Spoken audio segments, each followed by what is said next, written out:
Hey everybody, in this video I'm gonna be showing you guys how to fix your Telegram bot not working. So before we get started, I just want you guys to like this video and subscribe to our YouTube channel for more amazing helpful content like this.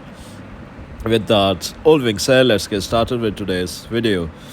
Hi guys, so first of all you have to download Telegram from iOS App Store or from Google Play Store. If you are on an Android device, just go to search, type in Telegram and download this application if you haven't already, and make sure it's updated to the latest version if you already have it downloaded, and then try using your Telegram bot. It should work. However, if it still doesn't work, what you can do is go to google.com, search for Telegram support here, or you can just do it from the app. Just click on the first link, log in into your account and contact the Telegram support and tell them about your problem. Specifically, just go into specific details and fill in your email, your phone number, submit it, and they should fix your problem within 24 hours.